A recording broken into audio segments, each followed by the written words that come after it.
You know what's fascinating about human behavior? We'll spend 20 minutes arguing with a barista over being charged for oat milk, but we'll watch $500,000 evaporate from our retirement account and just shrug.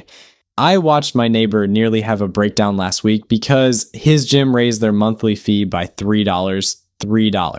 This same guy lost $42,000 in his 401k last year to fees he didn't even know existed. And when I mentioned it, he looked at me like I was speaking Mandarin. We've been conditioned to obsess over the visible costs.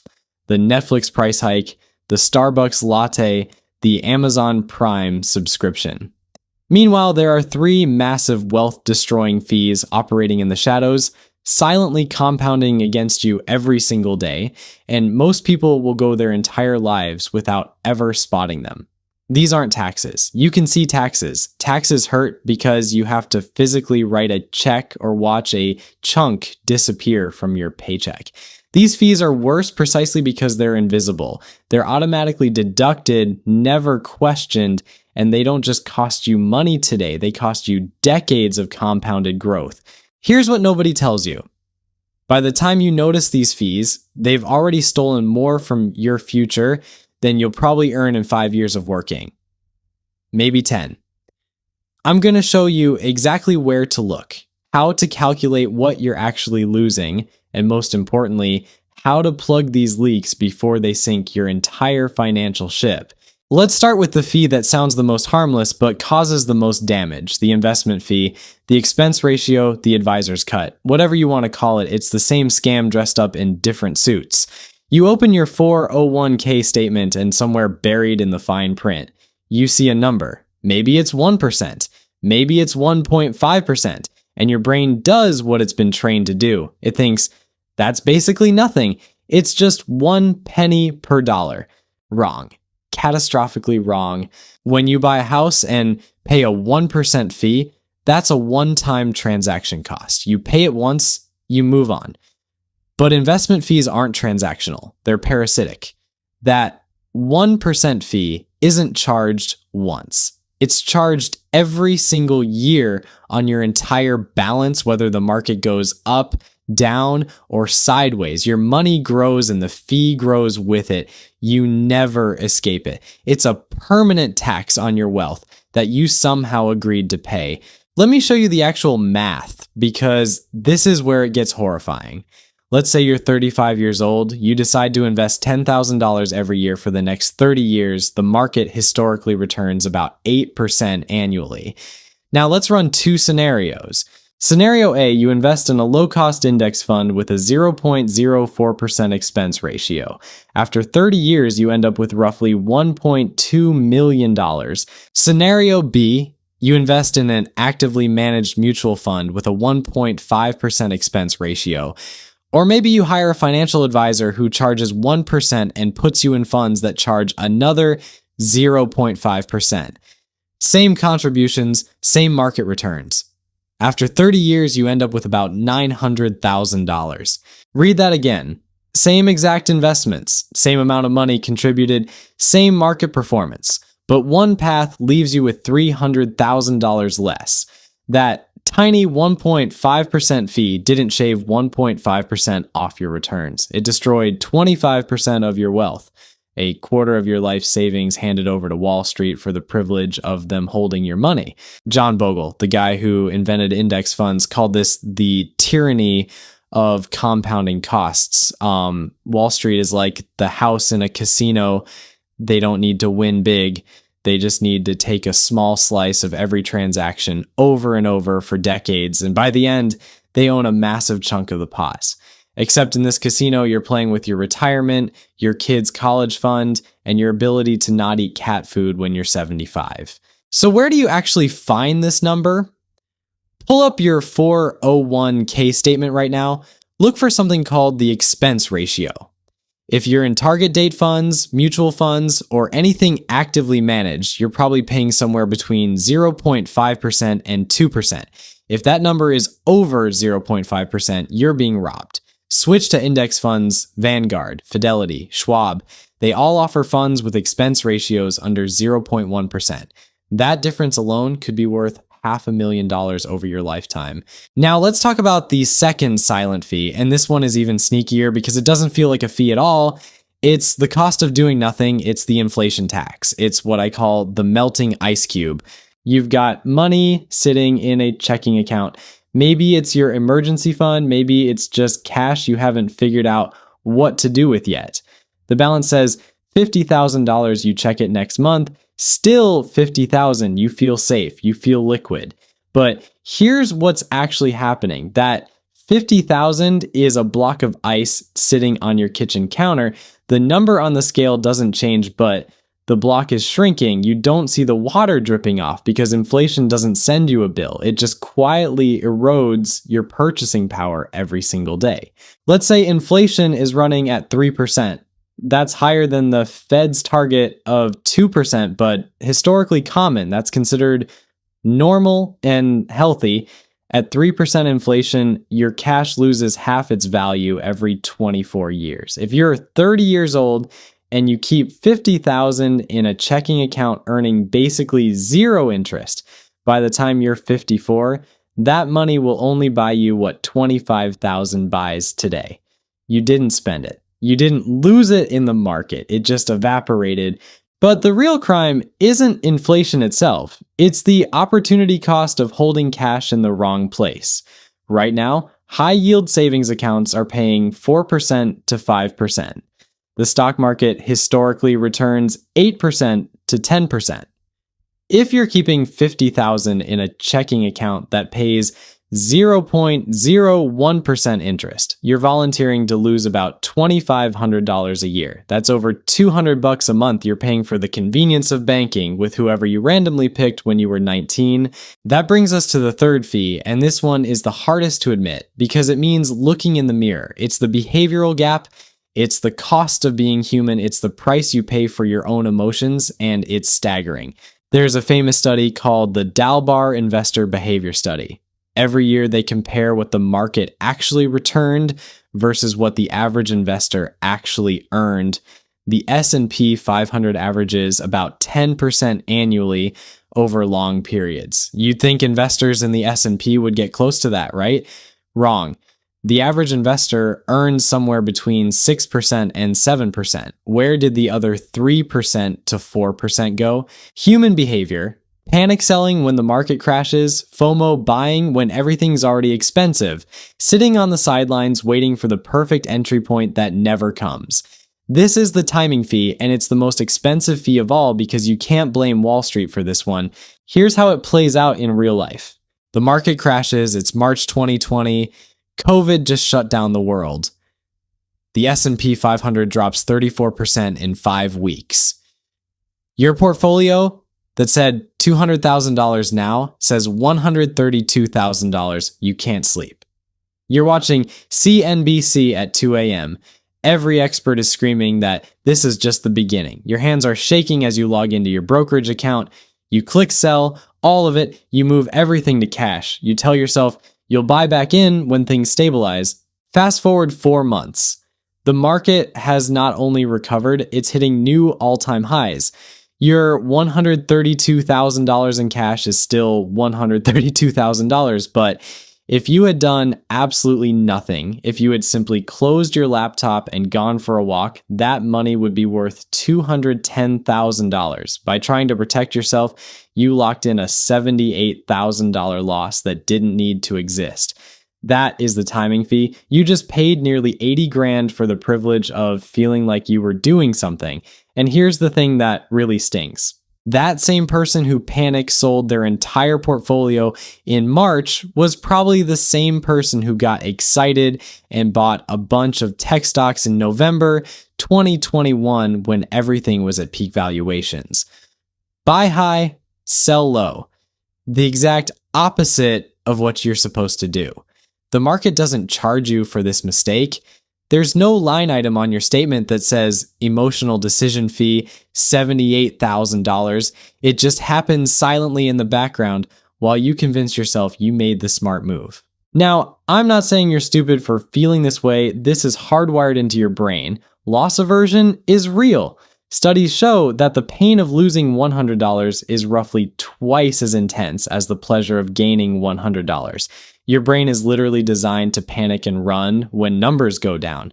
But evolution didn't prepare you for index funds. Your fight or flight response was built for tigers, not bear markets. The solution here isn't to become an emotionless robot. It's to remove the temptation entirely. This is where automation becomes your greatest weapon. You set up automatic investments that happen whether you're paying attention or not, whether you're scared or greedy, whether the market is up or down. The money leaves your paycheck before you even see it. You can't panic sell what you don't manually buy. You can't time what you've already automated. The boring investors, the ones who set it and forget it, pay zero timing fees. They sleep through the crashes because they never check their accounts. They're not smarter than you. They're just less involved. And in investing, being less involved is often the smartest move you can make. But let's zoom out for a second, because I want to show you what these 3 fees look like when they gang up on you over a lifetime. Let's run the full horror simulation. Meet 2 versions of yourself. Both of you are 25 years old. Both of you make the same salary and invest the same amount every year for the next 40 years. $500 a month, $6,000 a year. Version A does everything wrong. Keeps money in a checking account, earning nothing. Invests in high-fee mutual funds with a 1.5% expense ratio. Panics during downturns and sits out for months at a time, creating a behavioral gap that costs them 2% annually. Their effective return after all fees and mistakes is about 5% per year. Version B does everything right. Keeps only 3 months of expenses in checking, the rest in a high-yield savings account, invests in low-cost index funds with a 0.04% expense ratio, automates everything and never touches it, capturing the full market return of roughly 10% per year. At age 65, version A has about $800,000. Not bad, right? They saved consistently for 4 decades. They should feel proud. Version B has $3.2 million. Same salary, same contribution amount. The only difference is they stopped paying silent fees. That gap, that $2.4 million difference, is the cumulative cost of financial friction. That's what you're actually paying when you ignore expense ratios, let cash rot in checking accounts, and try to time the market. Version A didn't lose $2.4 million in a scam or bad investment. They lost it to a death by 1,000 cuts, each one too small to notice in the moment, but catastrophic when compounded over decades. And I know what you're thinking. Nick, this sounds great in theory, but I don't have 40 years. I'm already 35 or 45 or 55. I'm behind. The good news is that plugging these leaks works at any age. If you're 45 with $100,000 saved and you cut your fees from 1.5% to 0.1%, automate your contributions and stop trying to outsmart the market, you could still add an extra $200,000 to your retirement by age 65. That's real money. That's the difference between retiring comfortably and working part-time at 70, because you have to. So here's your wealth leak audit. This is the actual work. First, check your expense ratios. Log into your 401k or IRA right now. Find the funds you're invested in. Google the ticker symbol plus the words expense ratio. If you see anything above 0.5%, you're being bled. Move that money into a low-cost index fund, Vanguard Total Stock Market, Fidelity 500 Index, pick one. They're all basically the same, and they all cost almost nothing. Second, move your cash. If you've got more than 3 to 6 months of expenses sitting in a checking account earning 0.01%, you're volunteering for poverty. Open a high-yield savings account with any online bank offering 4% or more. It takes 10 minutes. That one move could put an extra $2,000 a year in your pocket without any additional risk. Third, automate everything. Set up automatic transfers from your paycheck to your investment accounts. Make it impossible to forget, impossible to procrastinate, and impossible to panic. Your future self will thank you when the next crash comes, and you didn't even notice because you were too busy living your life. The brutal truth is this: wealth isn't just about how much you earn, it's about how much you keep. You can make $200,000 a year and retire broke if you're paying 2% in fees, losing 3% to inflation, and giving up another 3% trying to time the market. Or you can make $60,000 a year and retire a millionaire if you plug the leaks. Most people spend their entire lives optimizing the wrong variable. They obsess over cutting the $15 subscription they forgot about while hemorrhaging thousands in fees they don't even know exist. It's the financial equivalent of rearranging deck chairs on the Titanic while ignoring the iceberg-sized hole below the waterline. So let's talk about the third silent fee, the one that's probably costing you more than the other two combined. And the worst part? You're doing it to yourself. This is the behavioral gap, and it's a tax you pay for having emotions. According to a famous study by Dalbar, a financial research firm, the S&P 500 has returned about 10% annually over the past 30 years. Sounds great, right? That's the market return. But here's the problem. The average investor during that same period only made about 6 to 7%. Same market, same time frame, 4 percentage points just evaporated. Where did that money go? It didn't go to Wall Street. It didn't go to inflation. It went to panic, to fear, to greed, to the voice in your head that says, this time is different. I should get out before it gets worse. That gap, that difference between what the market returned and what you actually captured is what researchers call the behavioral gap. It's the price you pay for trying to be smart when you should be staying still. Let me show you how this plays out in real dollars because the math is absolutely savage. Imagine two investors, both have $100,000 to invest. Both are investing for 20 years. Investor A puts their money into an S&P 500 index fund on January 1st and never touches it. They capture the full 10% average return. After 20 years, they have $673,000. Investor B is clever.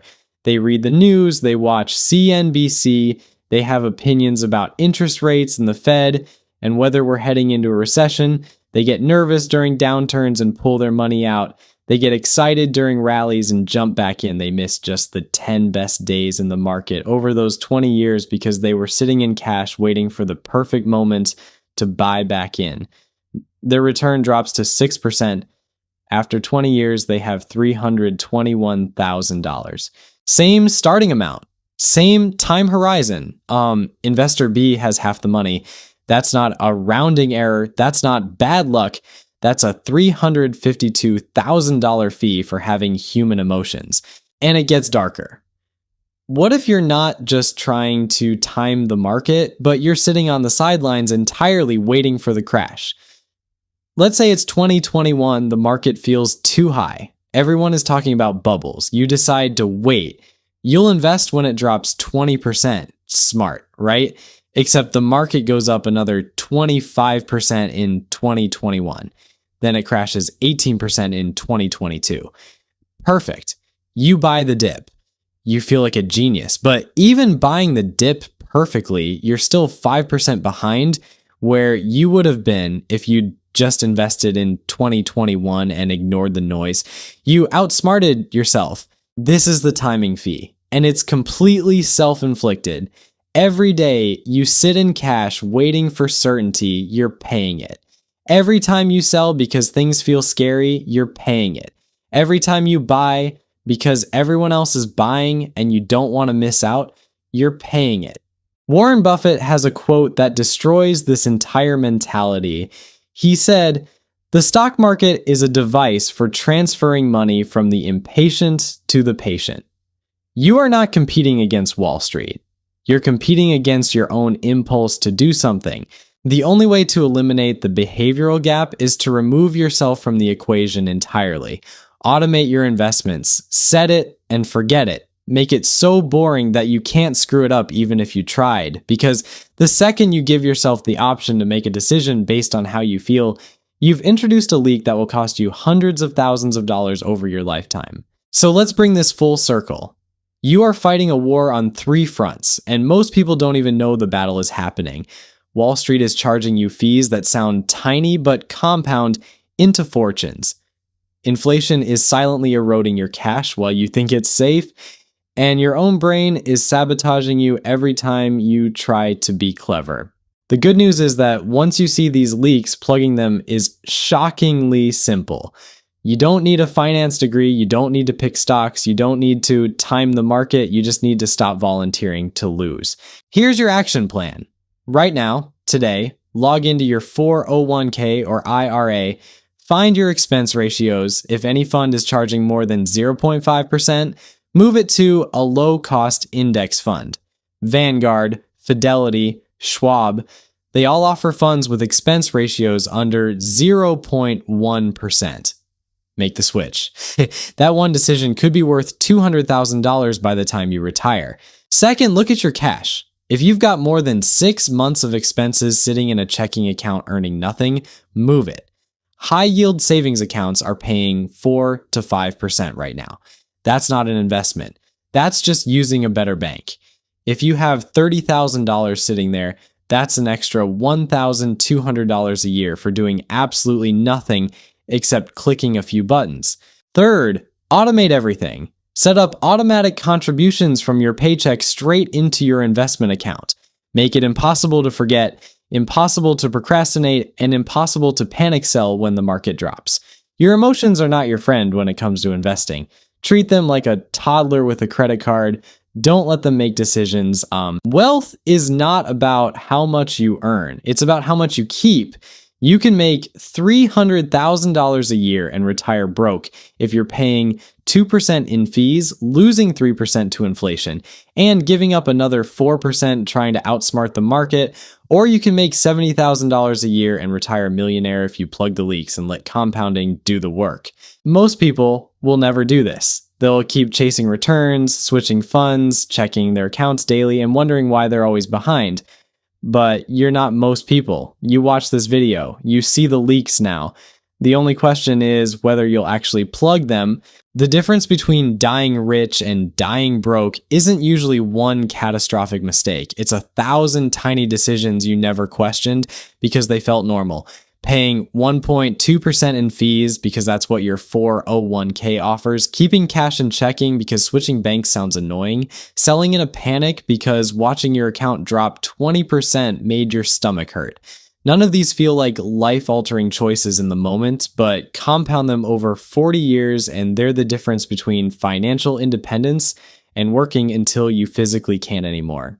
The irony is brutal. We live in an era with more financial information available than ever before. You can learn everything I just told you for free on a Saturday afternoon.